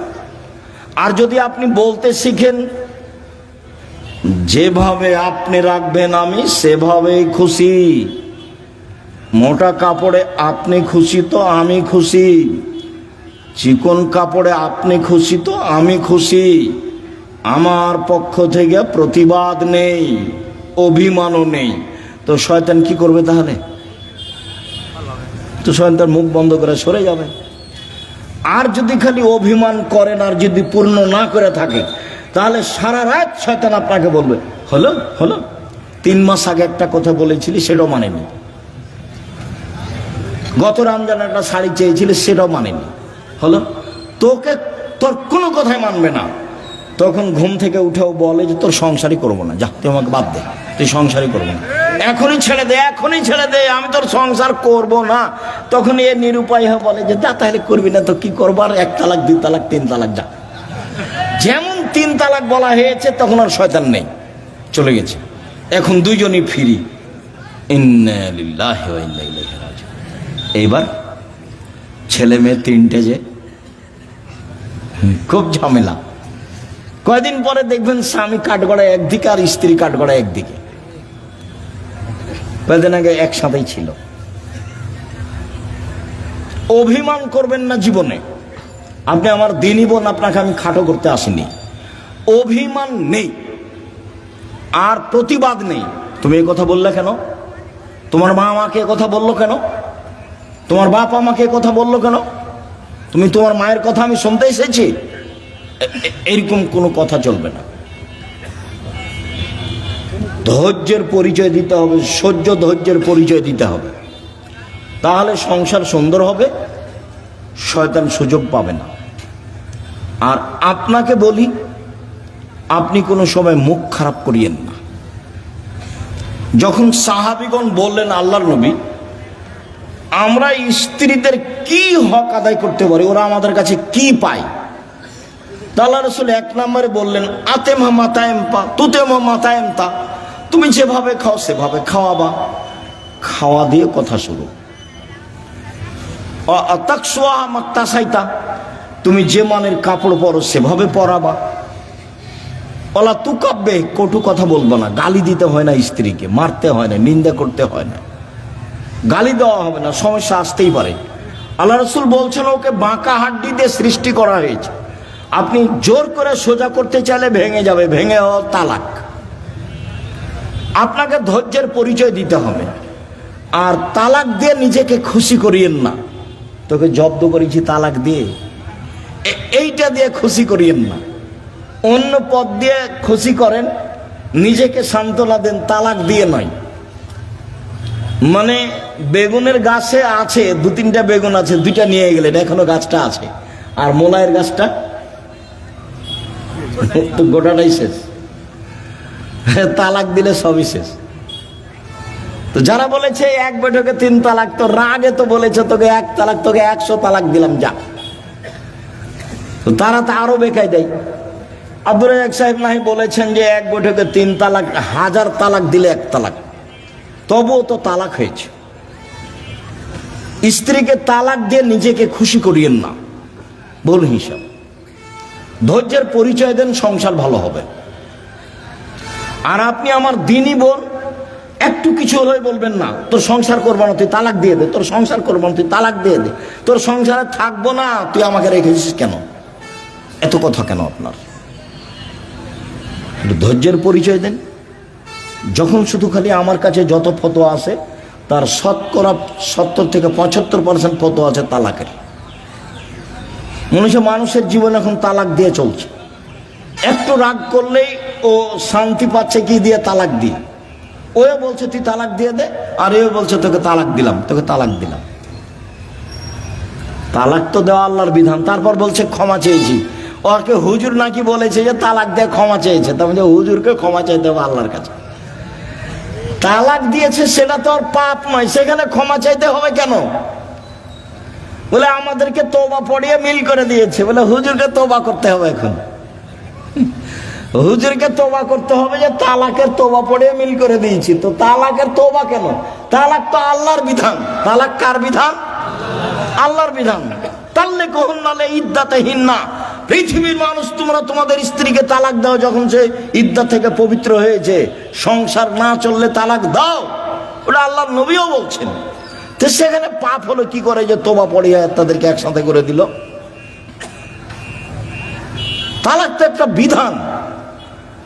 মানুষের সংসার শেষ পর্যন্ত যদি নাই চলে তাহলে এই পথে ফিরে আসতে হবে। সম্মানিত দিনী ভাই বোন, বলছিলাম, এক, মানগত খাবার দিবেন। দুই, মানগত কাপড় দিবেন। তিন, গালি দিবেন না, নিন্দা করবেন না। চার, কটু কথা বলবেন না, মারবেন না। পাঁচ, নিজের বাড়ি ছাড়া কোথাও থাকতে দিবেন না। আপনার বাড়িতে থাকবে, আপনার স্ত্রীটা যে আপনার মাথায় থাকে যেন। হাট বাজারে তাকে যেতে হবে না। আর আপনি মহিলা মানুষ হাটে যান কেন, বাজারে যান কেন? আপনার স্বামী মরেছে, দেবর মরেছে, ভাসুর নেই, দেবর নেই, শ্বশুর নেই, বাপ নেই। যেদিনই কোনো শিক্ষক আমাকে বলে আব্দুর রাজ্জাক সাহেব 2 দিন ছুটি নিতে হবে, কেন? আমার ছেলের আঁকিকা। তখন আমি বলছি আপনার বাপ আছে? বলে হ্যাঁ আছে। শ্বশুর আছে? হ্যাঁ আছে। তো কি ব্যাপার, বাপের সাথে কথা হয় না নাকি? বলে হ্যাঁ হয়। তো আঁকিকার জিম্মেদারি আপনার মাথায় কেন? আপনার বাপের সাথে সম্পর্ক কেমন? আপনি টাকা দিয়ে বলেন আব্বা এটা খাসি কিনে নিয়ে আসেন, 2টা খাসি কিনে নিয়ে এসেন, আঁকিকা দেন। আপনার বাপও খুশি হবে। হ্যাঁ বেশ, আমার আর ছেলে আমাকে বলেছে ছেলের কাজ করতে বাপকে খুব ভালো লাগবে। তে মাতাব্বরি করতে যাচ্ছে। বাপ মা তো আছে, শ্বশুর শাশুড়ি তো আছে, দেবর ভাসুর তো আছে, গোটা বংশ আছে, বোনের ছেলে আছে, ভাইয়ের ছেলে আছে, দেবর আছে, ভাসুর আছে, শ্বশুর আছে, বাপ আছে। তো আপনি কেন বাজারে গেলেন? কেন যাবেন? কেন যাবেন আপনি? আপনার পা বড় হলো কেন? কে বলেছে আপনি পরহেজগার? আপনার গায়ে তো ফ্যাশন বোরকা দেখা যায়। আপনি হাটে বাজারে ঘুরে বেড়ান, স্বামীর সাথে মুখামুখি কথা বলেন, এরর সাথে কথা বলেন, আপনি পরহেজগার? কে বললো আপনি পরহেজগার? মৌলিক হিসাব দেখবেন, তাকো 1 মিনিট, এই ছেলে খেয়াল করে এদিকে তাকো, পরহেজগারিতে দেখাচ্ছে। যা জিবরাইল ইলান নবী সাল্লাল্লাহু আলাইহি সাল্লাম, জিবরাইল নবীর কাছে আসলেন। নবীর কাছে এসে বলছেন হাজিহি খাদিজা, এই যে খাদিজা, এই যে খাদিজা আতাত, এই যে আসছে, এই যে খাদিজা আসছে। মাহা এনাউন, তার সাথে আছে একটা পাত্র। ফিহে এদামুন তম, তাতে আছে তরকারি, তাতে আছে খাদ্য, তাতে আছে তরকারি, তাতে আছে খাদ্য। ও আপনার কাছে এটা নিয়ে আসছে। শোনেন, মোহাম্মদ সাল্লাল্লাহু আলাইহি সাল্লাম জিবরাইল বলছেন। কে বলছেন বলেন তো? জিবরাইল বলছেন। কাকে বলছেন? আমাদের নবী মোহাম্মদ সাল্লাল্লাহু আলাইহি সাল্লাম বলছেন ফাকরা আলাইহা সালাম মিন রাব্বিহা ওয়া মিন্নি, ওকে বলে দেন খাদিজা আল্লাহ তোমাকে সালাম দিয়েছে। খাদিজা, জিবরাইল তোমাকে সালাম দিয়েছে। ও বাশশারা বাইতিন ফিল জান্নাহ মিন সাকাবিন, আর বলে দেন খাদিজা তোমার জন্য জান্নাতে একটা ঘর বানানো হয়েছে হীরা মুক্তা মাণিক্য দিয়ে। লা সাখাবা ফিহে ওয়ালা নাসাবা, সেখানে নেই কোনো হইচই, নেই কোনো কষ্ট ক্লেশ ক্লান্তি, সেখানে নেই কোনো হইচই হই হুল্লাড়, সেখানে নেই কোনো কষ্ট ক্লেশ দুঃখ দুর্দশা, কিছু নেই। বলে দেন 3টা কথা। 1, খাদিজা আল্লাহ তোমাকে সালাম দিয়েছে। 2, খাদিজা জিবরাইল তোমাকে সালাম দিয়েছে। 3, খাদিজা তোমার জন্য একটা জান্নাতে ঘর বানানো হয়েছে, জিবরাইল বলেন আমাকে। দেখলেন খাদিজা একজন মহিলা মানুষ কি করেছেন, কি করেন এমন? খাদিজা কি করেন এমন? আব্দুর রাজ্জাক সাহেব সেই তো আমরা তো বুঝতে পারছি না কি করেন এমন। তাহলে দেখি আরো 2টা কথা বলি আপনার সাথে, দেখি কিছু ধরা পড়ে নাকি। ইব্রাহিম আলাইহিস সালাম তার স্ত্রী সারাকে নিয়ে এক এলাকা পার হচ্ছিলেন। ইব্রাহিম সালামের স্ত্রী পৃথিবীর ইতিহাসে সবচেয়ে সুন্দরী মহিলা সারা, এ কথা মুহাম্মদ সাল্লাল্লাহু আলাইহি সাল্লাম বলেন। তো ইব্রাহিমকে বলা হলো যে আপনার স্ত্রীকে স্বৈরাচার সরকার ডেকে পাঠিয়েছে। তো ইব্রাহিম আলাইহিস সালাম চেষ্টা করলেন কিন্তু রক্ষা হলো না। পৃথিবীর দ্বিতীয় মহামানব ইব্রাহিম আলাইহিস সালাম শেষ পর্যন্ত বললেন যাও, স্বৈরাচারী সরকার তোমাকে ডেকে পাঠিয়েছে, যাও। তো ভিতরে ঢুকতেই ওই স্বৈরাচারী সরকার দাঁড়িয়েছে, হাত বাড়িয়েছে, গায়ে হাত লাগাবে সেই জন্য। তখন সারা বলছেন এই থামো, আগে অজু হবে, 1 2 রাকাত সালাত হবে, তারপরে কোনো কথা। অজু করে 2 রাকাত সালাত আদায় করে বলছে আল্লাহুম্মা, হে আল্লাহ, ইন কুনতু আমানতু বিকা ওয়া বিরাসূলিকা, আমি সারা যদি তোমাকে মেনে নিয়ে থাকি যে তুমি আল্লাহ, আমি সারা যদি তোমার নবী ইব্রাহিমকে নবী বলে মেনে নিয়ে থাকি যে ইব্রাহিম নবী, আমি মেনে নিলাম। 3, আমার জিন্দেগিতে যদি আমি আমার লজ্জা স্থানকে আমার স্বামী ছাড়া কাউকে ব্যবহার করতে না দিয়ে থাকি, এই কথা 3টা যদি আমার সত্য হয়ে থাকে, নির্জনে এই স্বৈরাচারী শাসক যেন আমার গায়ে হাত লাগাতে না পারে। কথা শেষই হয়নি, উল্টে পড়ে গেছে ও। দেখলেন না ঈমানের দাবি কেমন? পারবেন? হাটে বাজারে হ্যাঁ করে হাঁটছেন না, ঘুরে বেড়াচ্ছেন, কি দিয়ে হবে? বাড়িতে যাবেন, টিভি চলছে, স্বামী তো কেমন আপনি ভালো জানেন। আপনার স্বামীকে আমি খাটো করে কষ্ট আপনাকে দিতে চাই না, তবে আপনার স্বামী কাপুরুষ আমার কাছে ধরা পড়ে, এটা ঠিক।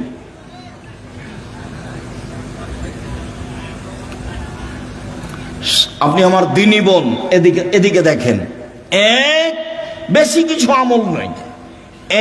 আমি নবীকে মেনে নিয়েছি, আমাদের নবী মুহাম্মদ সাল্লাল্লাহু আলাইহি সাল্লাম আমরা মেনে নিয়েছি, আমাদের নবীকে মুহাম্মদ সাল্লাল্লাহু আলাইহি সাল্লাম আমরা মেনে নিয়েছি।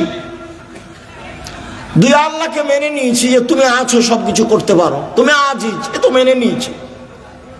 3, জিন্দেগিতে জেনা করিনি, এইটা আমাকে দিতে হবে, দিয়ে দাও। আল্লাহ বলেন ঠিক আছে দিব।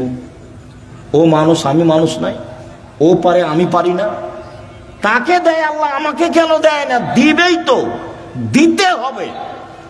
আমি যেটা চাচ্ছি সেটা আল্লাহকে কি করতে হবে? দিতেই হবে। দেরি হলেও দিতে হবে, দিতেই হবে। আমি মানুষ, আমি অধিকার রাখি।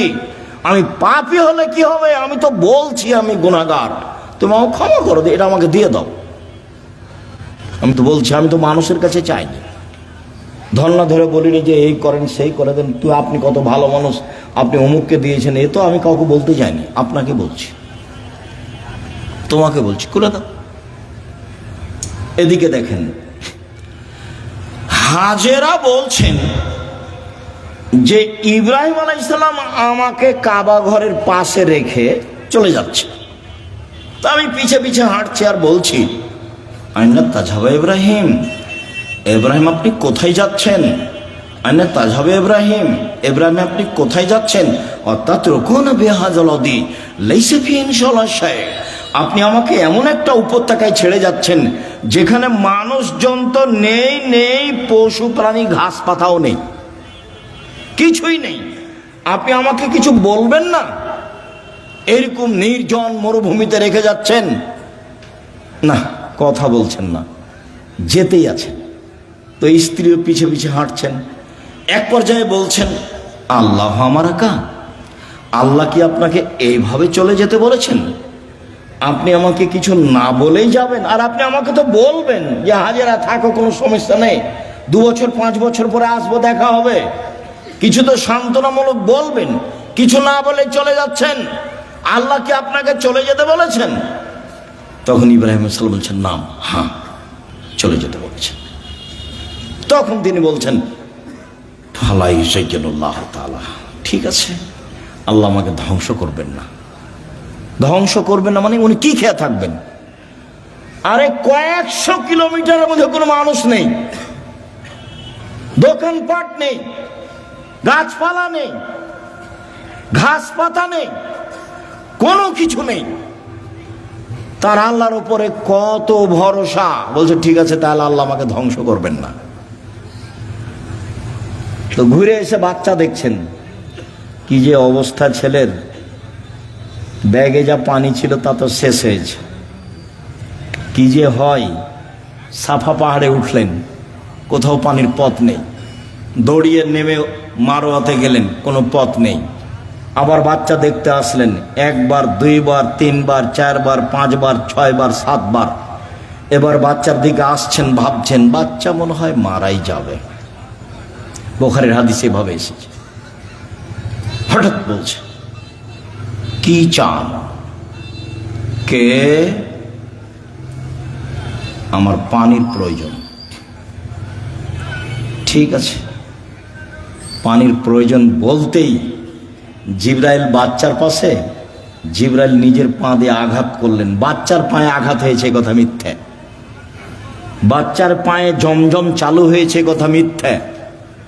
জিবরাইল নিজে পায়ের আঘাত করতে পানি একবারে জোরে ফুটে বের হতে লাগলো। তখন হাজেরা পানিগুলি থামাতে লাগলেন। জম জম মানে থামো। উনি বাঁধ দিয়ে পানিগুলো থামাচ্ছেন। আল্লাহ রাসূল বলছেন, যদি হাজেরা পানি না থামাতেন তাহলে জমজমের পানি সারা পৃথিবীতে ছড়িয়ে পড়ত। এভাবে রাসূল সাল্লাল্লাহু আলাইহি ওয়াসাল্লাম বলছেন। আপনি মহিলা মানুষ নিরাশা হন কেন? আব্দুর রাজ্জাক সাহেব শোনেন, অনেক কথা ছিল আপনার সাথে, তো আপনার সাথে তো কথা বলতে পারি না। তো একটা কথা, সব সময় আপনার কথার মাঝে একটা কথা ফুটে উঠে যে মহিলারা জান্নাতে যাবেই। 1 5 ওয়াক্ত সালাত, 2 রমজান মাসের সিয়াম রোজা, 3 স্বামীকে মেনে চলা, 4 জেনায় লিপ্ত না হওয়া। তো আমাদের তো এরকম ঘটে গেছে, এখন কি উপায়? চিন্তা করবেন না, চিন্তার কিছু নেই। বুখারী মুসলিমের হাদিস থেকে আপনাকে পরামর্শ দিয়ে আলোচনা শেষ করব ইনশাআল্লাহ। 1, আপনি আজ থেকে বন্ধ করেন, কোনো ছেলে যদি আপনার সাথে কথা বলতে চায় তাহলে আপনি বলবেন ইন্নী আখাফুল্লাহ, আমি আল্লাহকে ভয় করি। তোমরাকে বলছি, মোবাইলে কোনোদিন আর মেয়ের সাথে কথা বলবা না, বলবো যে আল্লাহকে ভয় করি। খালি যদি আল্লাহকে ভয় করি এই কথা বলো, তো পরকাল তো টিকবেই। পৃথিবীর কোন বিপদ তোমার সামনে এসে তোমাকে ধ্বংস করতে পারবে না। 1, 2, জেনা বন্ধ, আজ থেকে বন্ধ। তুমি যদি এই সিদ্ধান্ত নিতে পারো জেনা বন্ধ, যে কোনো বিপদ থেকে বেঁচে যাওয়া। প্রমাণ দিতে পারবা? ওই যে বুখারী মুসলিম, ওই যে ঘটনা, 3 জন রাস্তায় হাঁটছিল, বৃষ্টি আসলো, গর্তে ঢুকে গেল, ওপর থেকে পাথর এসে মুখটা আটকা পড়ে গেল। একজন বলল যে বাপ মাকে ভালোবাসি, পাথর সরিয়ে দেন। তা আল্লাহ বললেন দিলাম। একজন বলল যে একটা লোককে কাজে নিয়েছিলাম, অর্ধেক দিন কাজ করে চলে গেল, টাকা দিতে চাইলাম, নিল না। আমি ওর টাকা বাড়াতে অনেক গরু ছাগল করে দিলাম। একদিন এসে বলছে আমাকে টাকা দেন।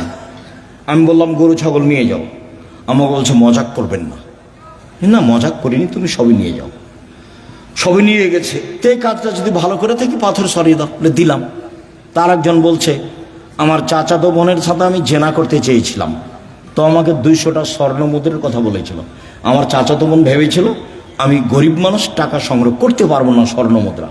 আমি হাড় ভাঙা পরিশ্রম করে লম্বা সময় 200 দিরহাম দেনার জমা করে তাকে দিলাম।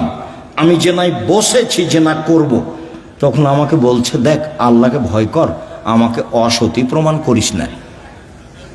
দেখ তুই আল্লাহকে ভয় কর, আমাকে জেনাকারিনী মহিলা হিসাবে গণ্য করিস না, আমাকে অসতী প্রমাণ করিস না। তা আমি অন্যায় করিনি, উঠে গেছি। তো দাও তাহলে পাথর সরিয়ে দাও। তা আল্লাহ বলছেন দিলাম। এ দেখেন, বুঝা গেল না কথা? আর এদিকে আল্লাহ বলছেন অনাহান নাফসা আনিল হাওয়া ফাইনাল জান্নাতা হিয়াল মাওয়া। কেউ যদি নিজেকে অশ্লীল কাজ থেকে ঠেকাতে পারে, আমি আল্লাহ তাকে জান্নাতুল মাওয়া দিলাম। আপনি রাতের লম্বা আলোচনা আছে, বক্তব্য রেকর্ডিংয়ে আছে, সেখান থেকে নেবেন। আপনাকে নেওয়ার জন্য আন্তরিকভাবে অনুরোধ জানিয়ে কয়েকটি জরুরি কথা, চলাচল বন্ধ করে কথা শুনবেন। আর আমি কোনো সময় আসলে আমার একটা অনুরোধ রক্ষা করবেন, কাজ মাথায় করে নিয়ে আসছেন না। আপনি যখন রাস্তায় হাঁটেন, গল্প করেন, তখন আপনার কাজটাকে আমি ঘৃণা করি, আমাকে ভালো লাগে না। আর আমি আমার কথার উপরে খুব বিশ্বাসী যে আমি কোরআন হাদিসের কথা বলি। আমার জীবনে আমি কোনোদিন রূপক অপ্রয়োজনীয় কথা বলিনি। তো আপনার হেঁটে বেড়াটা, আপনার গল্প করাটা, আপনার চায়ের স্টলে বসে থাকাটা, এটা আমি ঘৃণা করি। কাজে এই সময় আপনি আমাকে কাজ দেখাবেন না। কি করবেন? গিয়ে দোকানে বসে থাকবেন, নাহলে বউয়ের সাথে গিয়ে ঝগড়া লাগাবেন। কি কাজ আছে? আমি তো আপনার এলাকায় থাকি, যে আপনার কাজ আমি খুব ভালোভাবে বুঝি। আর জমি জায়গার চাষ যদি বলেন, তা আমার আব্বা কৃষক মানুষ ছিলেন, আমিও কৃষকতাকে ভালো বুঝি। জমি চাষ করা, কিভাবে ধান উৎপাদন হবে, কিভাবে আমার আব্বাকে আমি দেখেছি। কাজে আপনার কাজকর্ম আমি ভালো জানি। উপার্জনের পথ চারটা। এই ছেলে, উপার্জনের পথ কয়টা? চারটা। এক, দিন মজুরি, সন্ধ্যে টাকা শেষ হবে। 2, চাকরি, 25 দিনে সাধারণত টাকা শেষ হবে। কয়দিনে? 25 দিনে, বাকি 5 দিন ধার কর্য করে চলবে। 3, জমি চাষ, মাস শেষে, বছর শেষে লাভ লস সমান বা লস বেশি। এবার আলু তো খুব লস। থাকলো 4, ব্যবসা। তখন আল্লাহ রসুল বলছেন, সত্যবাদী বিশ্বস্ত ব্যবসায়ীরা নবীর সাথে থাকবে। তাহাজ্জুদ পড়ে থাকা যায় না। 2টা মেয়ের লালন পালন করলে নবীর সাথে থাকা যাবে। 2টা মেয়ের, 3টে মেয়ের লালন পালন করলে নবীর সাথে থাকা যাবে। একটা সহজ পথ নবীর সাথে থাকার। কি? সত্যবাদী বিশ্বস্ত ব্যবসায়ী। আমি বলিনি এ কথা, মোহাম্মদ সাল্লাল্লাহু আলাইহি ওয়াসাল্লাম বলছেন। আত-তাজির আস-সাদিক আল-আমিন এখনো ইয়ামাল কিয়ামা শুহাদা সিদ্দিকুন নবী।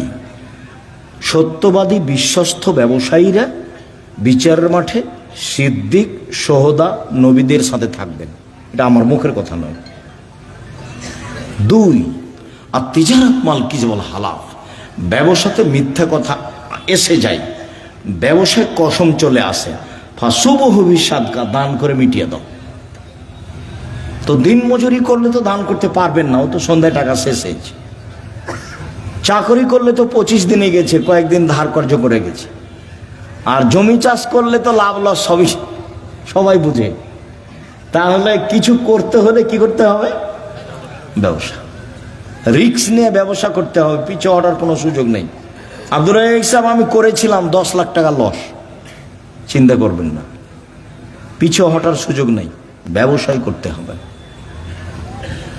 তবে যে ব্যবসা ধরে আছেন সেটাকে সহজে বাদ দিয়ে আরেকটা করতে যাবেন না, ওটা আল্লাহ রাসূল না করেছে। হ্যাঁ, এইটার চেয়ে একটা ভালো ব্যবসা আপনি বুঝতে পারছেন আপনার বিদ্যা বুদ্ধি দিয়ে, তখন ওটা শুরু করবেন। একটা টোটালি ছেড়ে দিয়ে আরেকটা যাবেন না, নাহলে মায়ের খাওয়ার সম্ভাবনা আছে। তাহলে রুজি উপার্জনের সবচেয়ে উত্তম পথ কোনটা? ব্যবসা। আমি চকলেট দিয়ে ব্যবসা করতে বলিনি, আমি বলেছি সবচেয়ে কম পয়সার ব্যবসা কি? চকলেট। আমি বলিনি যে চকলেটেরই ব্যবসা করতে হবে। আমি বলেছি শ্বশুরের কাছে যৌতুক নিও না, চকলেটের ব্যবসা করো। তা আমি কি চকলেটেরই ব্যবসা করতে বলেছি, না লোন লাগবে না কিদের ব্যবসা কিসের করতে হবে? কম টাকার, তাহলে লোন নেওয়া লাগবে না।